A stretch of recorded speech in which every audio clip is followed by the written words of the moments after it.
All right. Hi, everybody. Thanks a lot for stopping in for this special session. We'll do another one tomorrow, and perhaps we have another one Wednesday, maybe Thursday and Friday. But thanks for joining GEG Nagoya. You can see it down there in the banner at GEG Nagoya or hashtag GEG Nagoya. Today, we are joined by a dear friend of mine from quite a way back now, Sarah Sutter. She's up at the American School in Japan in Tokyo. And not only is she like a super tech wizard, super design, super artist kind of thing, but she also has a very strong background, like at the advanced degree level with online learning, and has been experienced with that as well. So we're particularly lucky to have Sarah joining us. So thank you, Sarah. Why don't I Happy to allow be you here. just to kind of let me just give you a moment to introduce yourself before we kind of get rolling. Sure. So my name's Sarah, and I teach visual art and design at the American School in Japan here in Tokyo. And I have been here for this is year 9 here in Japan. And before that, I was teaching in Maine. I was a tech integrator, and I taught at the graduate level online for the University of Maine, as well as face-to-face classes, and have some experience in setting up some things for distance learning and experience teaching and taught for virtual high school. So I'm here happy to give you some perspective and talk about some of the options you might have as you're setting this up for maybe for the first time. Okay, great, and especially because of that, I'm just going to start by leading the slide decks, but I'm going to default to Sarah whenever there's a comment to come up. There will be plenty, I'm sure. So I'm just going to go ahead and share my screen now.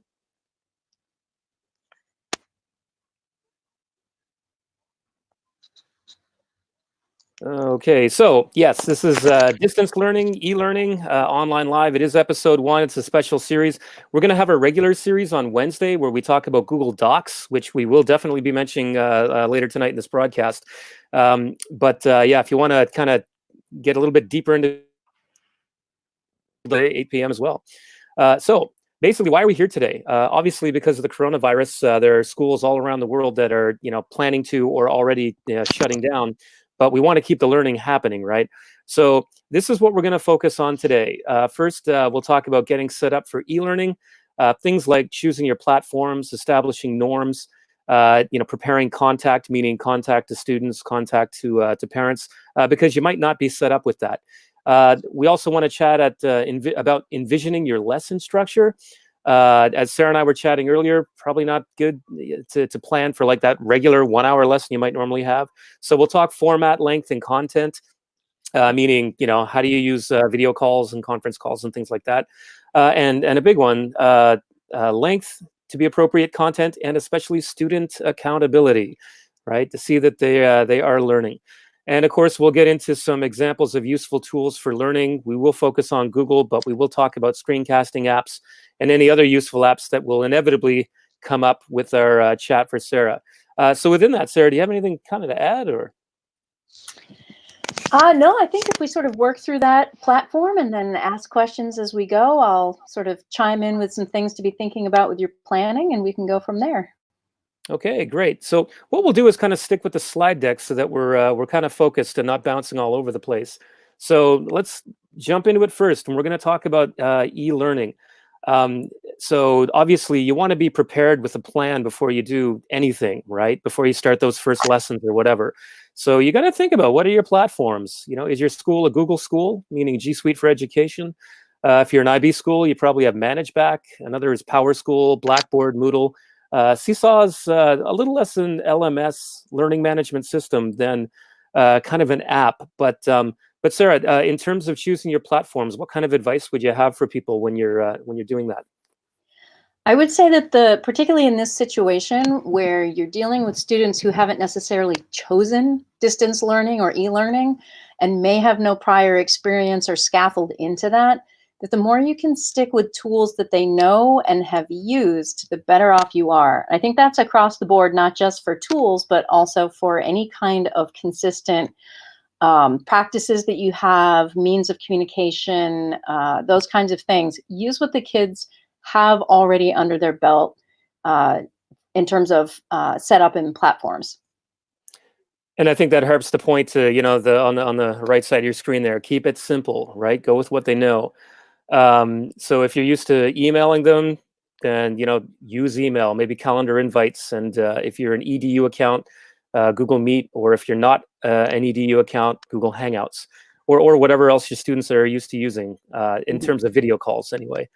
And we were, I think there are several different companies that have been reaching out to provide some services to folks given the parameters of the emergency. And it might be their interests are more commercial in terms of letting you see how they function. Maybe something like a Zoom could be set up as well. So there may be options for people who either for some reason can't use Google Suite. But honestly, that's the biggest tool in our toolbox.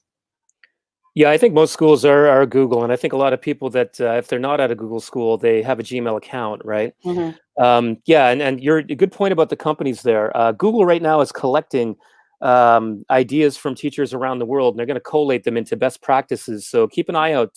Use the hashtag Google EDU, capital EDU, and yeah, they'll probably have some good stuff there. Classwork Zoom is a smaller company that an international school teacher in Korea has developed himself as a computer science guy, and they put that out for free. So we'll dig that up and throw it in the chat box. Also, have a look at the chat box and throw in questions or comments if you've got an idea.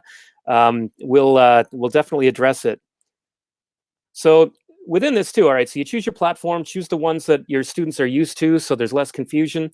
And now the next thing is preparing that contact and establishing group norms. So I myself have Gmail mailing lists already set up. I do that at the beginning of my year, but a lot of people I find don't necessarily do that. So I would recommend setting up some kind of mailing list. Now, your school may or may not have a list of students' emails for you.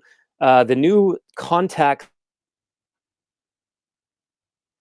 education, but I have found there are problems with comma-separated value spreadsheets importing those lists. So tomorrow night we'll show you how to do that. Maybe tonight if we have time. You could think about using Google Groups. I don't think your students are probably used to that. It's not a really commonly used app. But one thing I will suggest is that if you're setting up your classes, if your G Suite, create invite meeting whatever time it is that you have to meet, whether your school might have a schedule for you like our school does, where you meet your classes. So we're just simply setting up through Google Calendar a meeting, and we activate the Google Hangouts Meet within Google Calendar, and then we just add through our Google Gmailing lists the classes, and then it automatically sets up everybody to be emailed. And there's a place where you can put links and things like that if necessary as well. Again, not a demonstration session. This is helping you get your head around what you might want to do in preparation.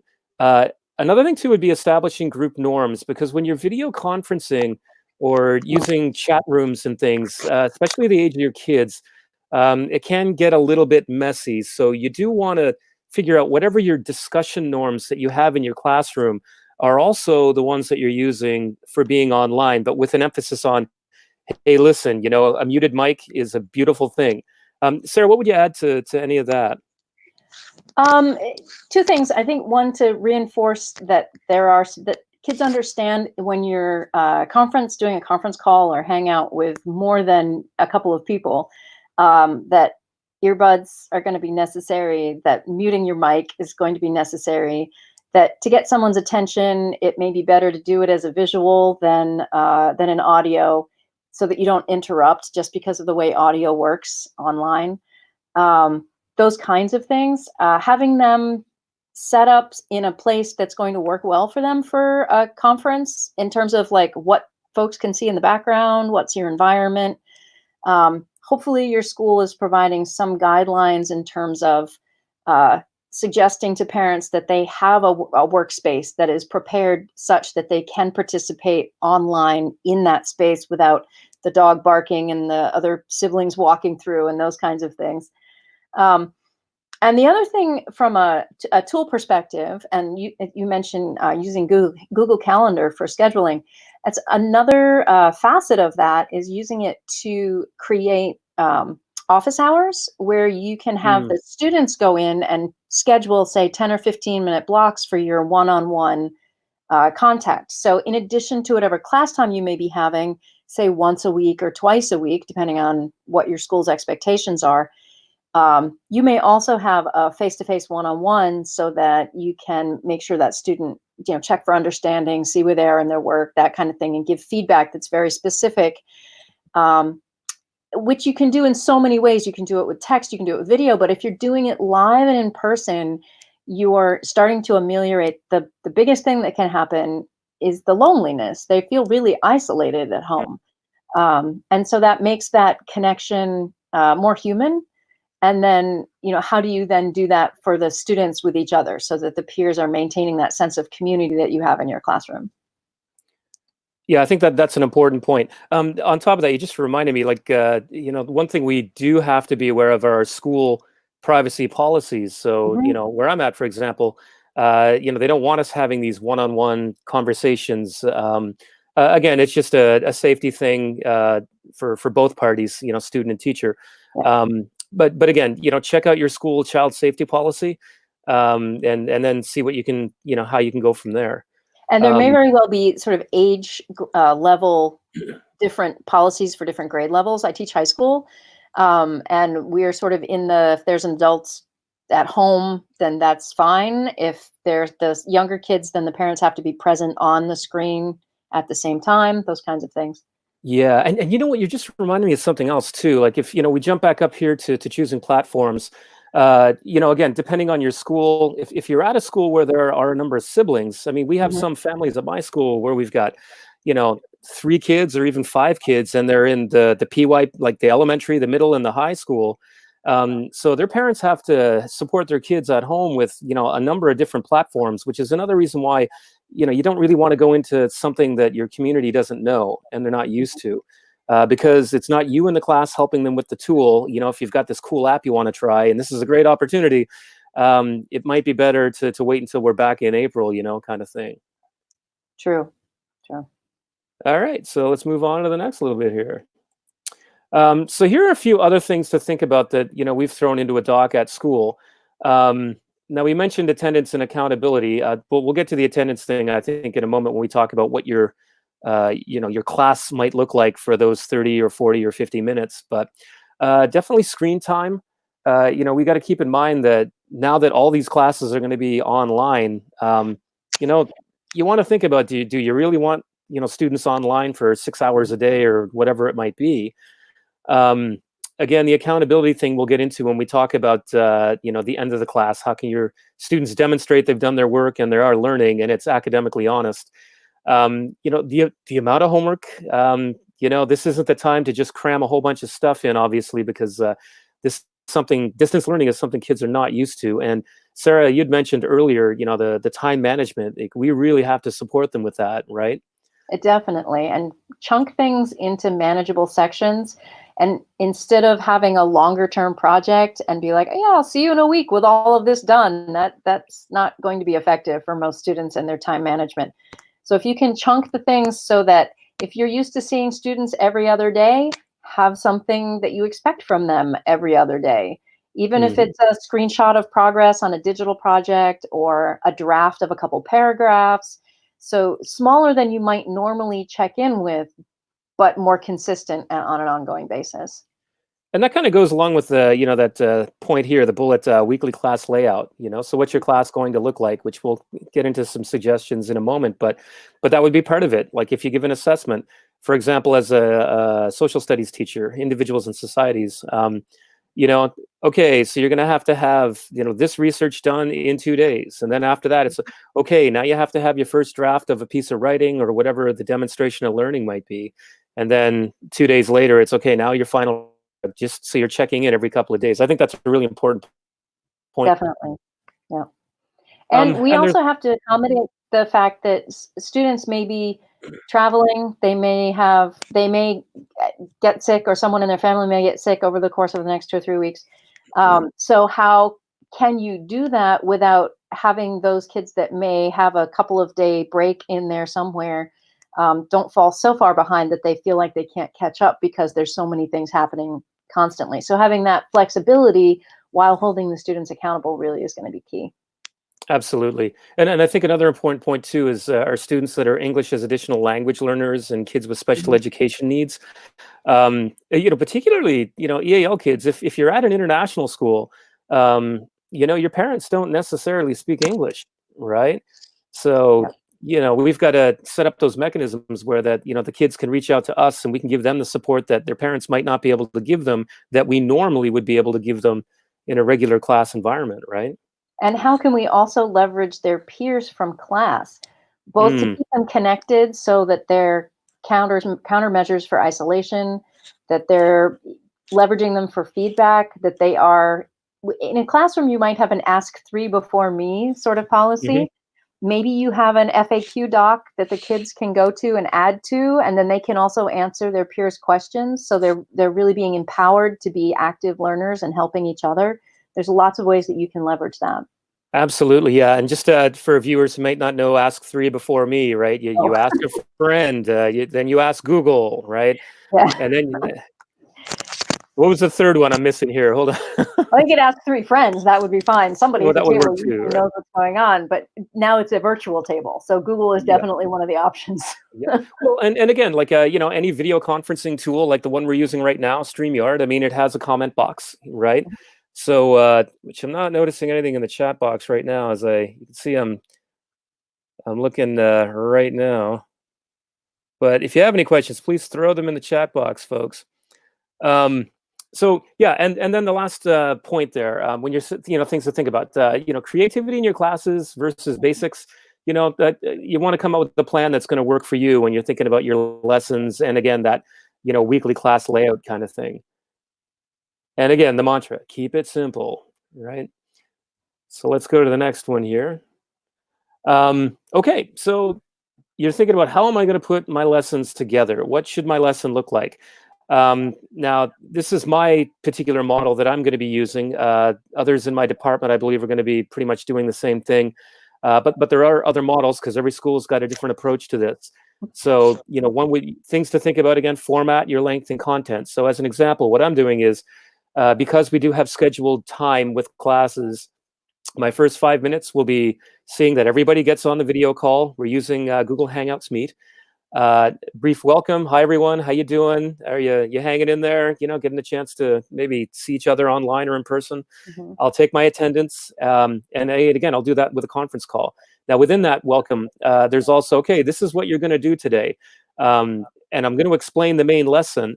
And it could be something where we're going to have a lesson together where I go through a slideshow, but it's also probably going to be where the students work independently. But I'm going to keep it simple to one activity. And now, for that explanation of what to do, what I'm going to be doing is creating screencasts, and we can give you examples of how you can do that later. But I'm also going to have screencasts for the kids. I haven't decided if I'll put it on YouTube or a Google Drive, but they'll have a link so that they can go back and then they can check what I've said. But in the chat box, they're going to be able to ask me questions as well, and that serves Sarah's point earlier. If the have questions and chat box is open, then you can they can ask each other questions. You do have to talk about those norms. Like that chat box is for serious things, Mhm. not for have closure. And for me, my closure is going to be an exit ticket, which will either be a Google form, it might be a photo that they upload of their work, which will go through Google Forms into a Drive folder. We can show you how that's set up. Again, the plan is for that tomorrow. And there's a million different ways. So this is the model I'm going to use because my school has structured hours. However, Sarah, your school's going a little bit differently. So why don't you explain the method you're going to. Yeah, we have a little more flexibility. I think the expectation is that we're going to do what works for us and our kids, that there will be some synchronous components, but primarily we're working asynchronously. Anything that we do that is synchronous has to be available to students on an asynchronous basis as well. We already have students that are out of country. The teachers have the capacity to leave if they'd like Mhm. after Wednesday. So the idea that it would be happening always in Japan time is not really the case. So in my case, I'll be doing maybe once a week or an early and a late week synchronous opportunity that might be half hour, 45 minutes, if that, where the kids can pop in, we'll all start together. And then depending on what we plan on doing, we can go from there. And then I can have office hours as I mentioned, with Google Calendar, where I can do a face-to-face with the kids, so that again, we're staying connected. The bulk of the actual instruction will happen in either screencast or video tutorials. I teach art, and some of that art is drawing and painting, so I'll have how-tos for that.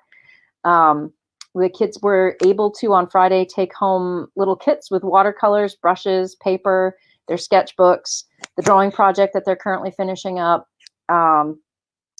Depending on if we do come back where it's scheduled currently, it's really only 7 classes worth of time. So we're sort of, how do we do that and then be able to pick up and continue on in April? And what would be contingency plans if we can't? So the course structure really is around that, and then I'll be incorporating the peer critiques within that structure, and so that and the reflection and the fact that my students all have blogs to document their ongoing process, we'll be using that as a really easy threaded discussion for feedback as well. So yeah, and so there's a good example of how, if you do have that flexibility, again, you've got the assigned work that they're working on, you've given the learning support resources, and then you're having those check-ins with your students, and that works really well for those kids who are going to go back to another country, or might be traveling or something like that, right? Exactly. And I've set up playlists in my YouTube channel. I use YouTube a lot anyway, particularly for my tech screencasts in Fusion 360 and Illustrator and those kinds of things. So I have a playlist for each class. So everything that I do in this period of time will be in that playlist, in addition to my usual resources that are usually tech tool specific. So I have a Fusion screencast, but I will have an idea to object playlist for this particular distance learning section. Yeah, and so this whole thing, it's a good opportunity for people to learn how to do tutorials and screencasting, and then start building their own repertoire of things that they can use to help their students, right? Exactly. It'll be a great resource. Think next year when the kid is out with the flu and they missed your demonstration in class, you'll have this that you can just link and be like, hey, check this out at home. Yep, exactly. So what I'm going to do for a moment here, I'm looking at the chat box right now, just to recognize a few people are making some comments in that. So Steve McGuire, well, we got Flip Classroom Tutorials, great person to have here. So keep commenting. You mentioned that you don't introduce things when they're at home. It's harder to introduce new things. I think actually that's a good point. If you can kind of move along with things that students are used to, it depends on what you teach, perhaps, but. Microsoft Teams, that's another one we don't have here. Zoom, yep. Let's see. Steve McGuire jumped in. Steve, you'd been invited on the call, but we got started right away. So I might get you to jump in when we're finished here. It looked like at a post-secondary university in Japan, or for somebody teaching English and in the Japanese system, that might be useful. So stick around if you can. Let's see. Yep, lots of good stuff. Hi, Kai. Good to see you.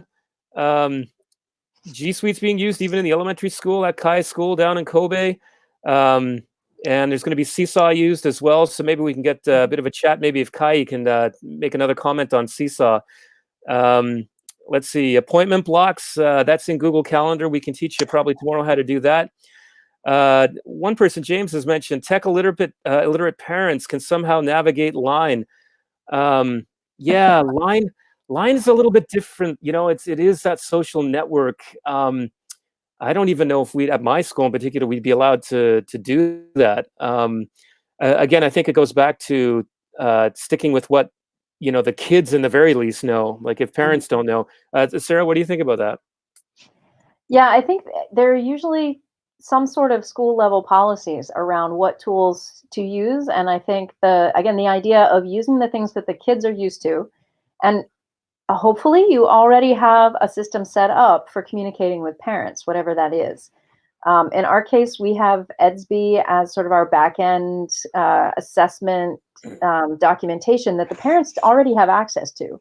We're going to change their settings so they can see what the kids see, so they're not seeing two different things. Right. And that'll help with our communication on that level so that the parents will see exactly what the kids are getting for instruction and information. But adding more ways to communicate in the mix makes it more complicated. You know, if line is something you're already using with parents, then that's the expectation. But if it's not, I don't know that I would add that. Yeah, I think yeah, you want to go with what you know, right? Yeah, Again, it and depends on your what's context, systemic? right? Yeah, what's systemic for your district, for your school, for the whole, for everybody. Exactly. Just a few more comments here. Hey, Ruth is in from Taipei. We've got, again, flipped classroom tutorials, but GEG West Bangkok. Lovely to see. Nice to see some GEG people. And again, Kai from Osaka City. Another thing to think about, flipped classroom tutorials is telling us many teachers try out new tools and programs at this time. Don't forget to check the privacy policies of those programs and tools. Definitely agreed. If you're going to try something new, might not be the best time to try something new unless you absolutely have to, right? But definitely privacy policies. You want to be sure that you're not going to get yourself in trouble, and kind of possibly make learning unsafe for your kids. David says definitely makes sense to work on a modified schedule. Yeah, that's what we're doing. We'll see how it works at my school. Trying to replicate the same daily timetable is needlessly stressful for everyone. Yeah, the only thing I would say to that is Yeah. if the students are used to that timetable and they don't have to get used to a new one, Mhm. that probably has its benefits. But I guess it depends on the modified timetable. If the modified timetable is easy to use, then yeah, why not? And again, you're teaching online. You should expect that it's going to be a shorter period, right? I think you also have to consider whether or not if you're doing synchronous expectations, the one time when you have your students and they're not in conflict with another teacher is the time you're already scheduled to have your students.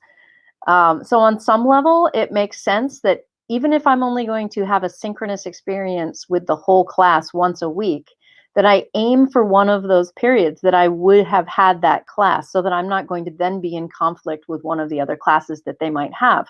Two teachers could very easily make the expectation that kids need to be on two different conference calls at the same time because everybody wants to have it at 10 o'clock in the morning. That becomes a problem, it, particularly it with high school students, right? it certainly does. It certainly does. And again, there's that. What is that schedule where it's going to be understandable to everybody, and then you can actually achieve what you're trying to achieve with this distance learning, right? Yeah. Yeah. So be careful before you decide to try a new app. One last comment that again from Flipped Classroom Tutorials. Sarah and I were mentioning this earlier, and it is a great opportunity to learn some new skills, such as creating your own video tutorials for your students and learn how to either get them into Drive or on YouTube, and that way, you've got that for the future, right? You have a new skill set, plus you have new content that you've created that's relevant to what you do. Exactly. So let's go to the next little bit here. I think this is the last one that we're going with. So useful tools. Now, Google, I think, a lot of schools are Google. Not all Yeah. schools are Google. I've noticed some Japanese public they are Google using it, right? Maybe Gmail kind of thing. Again, G Suite apps, what I would guess is people are more likely Google Slides, Google Docs, and Google Forms. I know myself for like activities where kids are collaborating, I might, create a slides deck and it's okay, group one, you're working on that slide. Group two, you're working on that one. What I've recommended to a couple teachers with younger grade levels is that they create a hyperdoc, which is basically a Google Doc with everything that you need in it for your lesson. So all the links are there, all the text is there, the explanation, ideally a link to a video that you're explaining orally what they need to do as well. And with the forms in particular, for me, it's, I'm going to be using them as exit tickets to take a photo and upload the work that I've had them do. There might be other apps that people tend to use, but my guess is those would be the three main ones. And then, of course, Google Hangouts Meet or Google Hangouts. Hangouts Meet, I should have put Hangouts in that text area there, but or Hangouts on a private account. In an EDU account, you've got both Meet and Hangouts. Meet is good because you can get up to 100 people on. If you have EDU Enterprise, you can't actually record it, but you can just record with QuickTime anyway. Another one too is Google Classroom for setting up assignments where you might have rubrics and things like that. Again, right now, this isn't really the place to get into detail about that, but tomorrow, if we have time, we'll go through a classroom demo. So in terms of tools, though, outside of what I've just outlined here, Sarah, is there anything that kind of pops in your mind? Calendar, obviously, would be. Calendar, yeah, is going to be a big help. Again, if you're already using Blogger with Google, it's brilliant, and it lets you have those threaded discussions all in one place. It allows kids to see the work of their peers in class. If you have more than one section of a class, it really allows that cross-pollination to happen. Here's an opportunity for that without reinventing the wheel. Those would be the big things. I think for me, one of the things that we do is giving feedback on artwork, right? Or holding a classroom critique. So we can do that on Progress on a blog fairly easily. But in my sort of attempt to make it not all about typing text, because so often when we're doing online learning, there's a lot of typing. Right. And I want students to be able to have other ways of communicating. Being able to do a screencast with that critique where the artwork of their peer is able to be on their screen, and yet they can be, much as we are right now, in the little side corner, talking so that it feels face-to-face, so you get that human element. I can't underscore that enough, particularly in this sort of environment where the kids are a little on edge and nervous and fear is a factor, and maybe the parents are keeping them indoors and a little bit isolated. The more it can have the human element of, I am talking to you about something, that's going to be a huge help. Now, Screencastify has the capacity to put the webcam in the corner. Screencast-O-Matic is another one that has that capacity. Forgot that one, yeah. So those are both really good and really simple to use. And again, I think the majority of students in today's screen age are pretty comfortable being on screen. Yeah. And so that maybe is less of an issue than it might have been even just 5 years ago. Yeah, that's another thing too, in terms of checking privacy policies. I do have a couple students where, we're not supposed to be putting their images out there on social media or online in any way. So you might want to double check everybody. Just are you allowed to show students images and that kind of thing? I will add, you have to accommodate everybody's needs, and that's the thing. Always have a backup plan. This is alternative A, alternative B, alternative C. Yeah, well, it's differentiation in the end, right? I mean, you want to have everybody being able to access learning, right? Definitely. Yeah. I will say with QuickTime, actually, you can do the little image of yourself, your video of yourself down in the corner as you do a screencast. It's just you have to open up the movie recording and then the screencast recording kind of thing. That's one thing we'll show people how to do tomorrow night. That'll be probably one of the main things is how do you set up your calendar? How do you set up a video conference? And then how do you create a video tutorial? Those are probably some of the key things in there. So in addition to my YouTube playlist for my videos, in order to have an easy place for students to be able to find everything I want them to have and for them to share with each other without worrying about who have I shared that with, what are their permissions kind of thing, as far as Google Docs or presentations or videos, is creating the file that's everybody in the class is shared with, so they can all see what's in there, they can all contribute to it. And then I have separately the one-on-one folders where it's shared between the student and myself for them to turn in their work that maybe you don't want all the students to have access to. Yeah, you want it to be private. Yeah. Great. So down below, we've got like other useful apps. Seesaw is one that's quite popular. Seems to be more common in the elementary school, though I do think it's relevant from K to 12. But I'm not going to pretend to be an expert on Seesaw, but it is a platform where parents can join in with their children, and it's got like a private, closed social media element, but also a place to upload feedback and comments. It's got forums, and it can serve as a blog as well, for student profiles and things like that. Our school does not use Seesaw, so Ours does but at the elementary level, and the kids all have iPads, so okay, that's one of their primary tools for this distance learning experience. you're right, because Seesaw does work well with an iPad, obviously. Mhm. So, is there anything else that comes to mind, though, other useful apps that might Actually, be within this? one of the tools that I use as an instructor is Sketch. It's brilliant in terms of being able to take a screen Okay, snap and do little arrows and text right on that to annotate it, and okay. then you've got a quick ping you can drop anywhere. Hmm. It doesn't it sort of happens over the top of everything, so it's not like Hmm. you're opening Photoshop to do it or trying to put pictures in a slideshow and then add the annotation over the top. It's a quick, easy way to give someone some direction asynchronously, or Sure. send Yeah. them a Yeah. response to a question through email. Yeah. I like to use one called Vitttle, Vittle. Cost about 1,200 Mhm. yen. But Now, Sketch is free. iPad. Free download.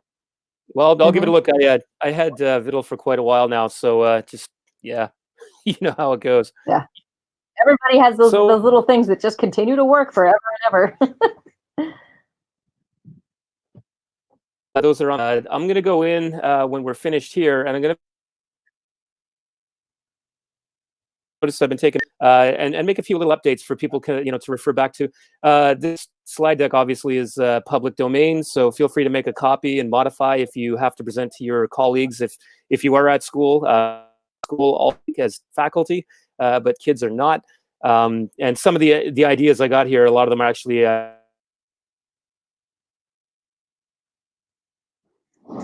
And Sarah, we're going to update it and get her expertise in there as well. Um, we're not going to have a last word just yet because I think Steve, if he's still on the call, um, and I noticed though, look through the comment box. Kai's put a few good ones in here actually. Again, people, if you have Chromebooks and iPads, there's lots of stuff that you can do with those. Again, stick with what your kids know. But if you're creating videos, Flipgrid is a popular one. Edpuzzle as well. I use all three of those. TED I use to create videos based on TED videos, which is really, really good app. I recommend you go to TED Ed. They've got some great animated videos. Let's see. Hamid's got distance and e-learning will work better actually as Corona spread schools. Yeah, it's definitely a good initiative, right? I agree. Let's see. The problem, how I set up users' accounts. So yeah, Amjad had written that there. Yeah, that's the thing. Like if your school doesn't have students with their own accounts, then what you'll have to do is probably create a Google form and collect those accounts, and then you'll have to invite them through Google Calendar. What we'll do is we'll have a session where we're in 10 minutes. This is how you can set up a Google form to gather information. It won't be a full Google form session, just exactly what you need for this time and place kind of thing. Yeah, So and definitely add that capacity to collect documents or images in the form, because I know I use that for yearbook all the time. It's genius. yep, that's what definitely we're doing for students. That's my point is like, using Yeah. forms to get students to take photos of the work they've done. If it happens to be like on paper work, I've given a couple of worksheets to my students that I Mhm. designed myself. So I gave them, I'll expect photographs of those. But yeah, definitely, definitely. And you can get like 100 gigabytes in one folder with that. So maybe just tell your kids to name their file so that you know whose photo you're looking at, right? That Uh, helps. okay. Yep. So before we do wrap things up, though, because we are going to see if Steve's on the call, and we're going to get him to chat for a moment if he is. Uh, we're not going to go through these assessment ideas here. You can kind of read through that for yourself. There's a lot of different things you can do, and I think Sarah's kind of touched on a number, with portfolios and things like that. You can get your students creating, webcasts and things like that as well, and screencasts, whatever. So you can kind of go back and go through that yourself. Ideas. These things that you see here are all pretty easy to do digitally through distance learning. So we're going to have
Okay.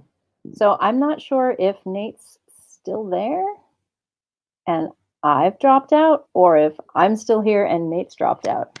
Yay for internet technologies. Um, I am going to assume that I'm still here and Nate can edit this later if he needs to. Um, yeah, the one thing that I would recommend as well that we haven't really talked about is managing to balance what you ask of students in terms of on-screen time and off-screen time. If you can be very conscious of including an off-screen activity every maybe 2-day cycle, if that's how you see your students, or if it's daily, if you have younger students, you can have something that they're able to do offline for your class on a daily basis and maybe break up their sitting and interacting with a screen. That would be really key. And again, as an art teacher, engaging the creative process and incorporating multiple ways to respond to concepts or prompts, allowing students the opportunity maybe to do what might be called a one-page response, where within one piece of paper they can respond with text and drawings and graphics and other things. And if it is digital, then maybe they're adding photographs and things that they've gotten from online that help to illustrate their point. That's yet another thing that might be useful. Or if they're home and they can do it on paper with pencil or markers and maybe collage, cut up newspaper or magazines or whatever they might have at home as well. So those are other options too. Hey, Nate. Hi, I'm back. That's all right. Did I lose you or you lost me or what happened? I just kept No. talking to people. So, you know. Good, good, good. I was posting in the chat box, hoping that you would keep going. Oh, yeah. Always. No, that's good. Yeah, I've had a few Wi-Fi issues in the last few weeks here. I think we're gonna have to get somebody to come in.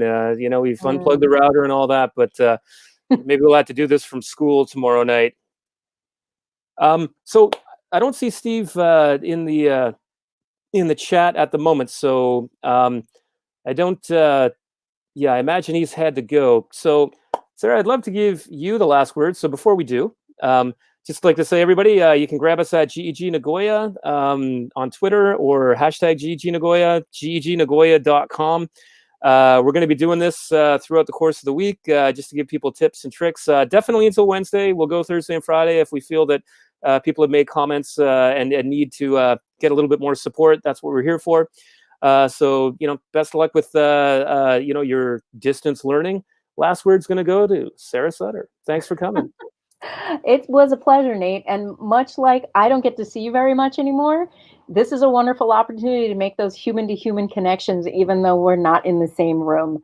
And I think if we can really think about how we're doing that for our students and how we're having them feel connected and building community and supported by each other and leveraging that please check in with your neighbor sort of approach, except your neighbor is maybe the small group within your class that you're assigned to. Mm-hmm. I think those are really aspects that we need to be more conscious of. Again, because it's not a typical online or distance learning scenario. It really is sort of an emergency, not really natural disaster, but there are components to this that can be really stressful for kids and their parents and families. But to bear that in mind, I think that's really going to be key. Great words. Love it. We should be looking out for each other like that online and offline, All of the course, time, right? exactly, Yeah. right. Okay, so people will see you tomorrow if you need to learn how to create screencasts and Google Forms and all that kind of stuff. But thank you very much, Sarah. Your expertise was extremely valuable. Appreciate it. Thanks for inviting me on, Nate. Cheers.